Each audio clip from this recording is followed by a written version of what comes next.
mean, every once in a while we get some real good years and make pretty good money. But in general, it's a struggle. Through the good years and bad, Steve Charter's been able to make a living by selling the cattle he raises on his 8,000-acre ranch outside of Shepherd. But Charter sees dark clouds on the horizon for family ranchers like himself, who he says are facing a perfect storm. You know, we've been getting low prices. We're in a 3-year drought, and now our input costs are just going through the roof.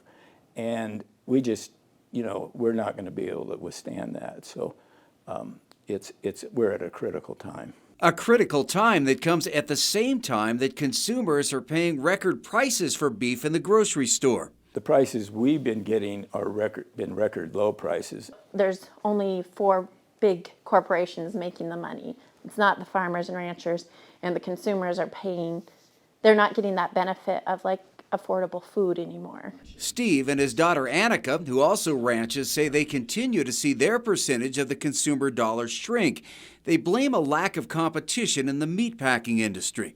They basically quit enforcing any of these monopoly laws, and these big companies just started gobbling up each other until it just got to be 4 big companies. And those 4 companies, JBS, Cargill, National Beef Packing, and Tyson, now control almost 85% of the industry, up from just 25% a half-century ago. Charter says there needs to be more medium-sized processors. At one time, there were thousands of them across the nation. Pierce Packing was one of Billings' largest employers before it shut down in the mid-'80s. Most have been bought up or pushed out, and Charter believes that gives the big companies an unfair advantage to dictate prices. It's kind of like going into a poker game knowing that it's not honest, but playing anyway. It's literally the CEOs of these 4 companies could go out on a golf course and determine what they're going to pay for beef. Montana Senator John Tester introduced a bill to establish a special investigator for competition matters. He says there are a number of bills that Congress needs to pass, not to put meat packers out of business, but to help increase competition. The big packers aren't going to want it, and they're going to come in and they're going to lobby and tell you the world's going to end and that we're ruining the whole system. But in the end, I can tell you that we have in Montana cow-calf producers. When you talk to them, they will tell you the margins are so small that they're being forced out of business. And you can buy that. One way the Charters have tried to keep going is by joining with other producers and selling their beef through the Yellowstone Valley Food Hub, a co-op that consumers can order from online for delivery or pickup.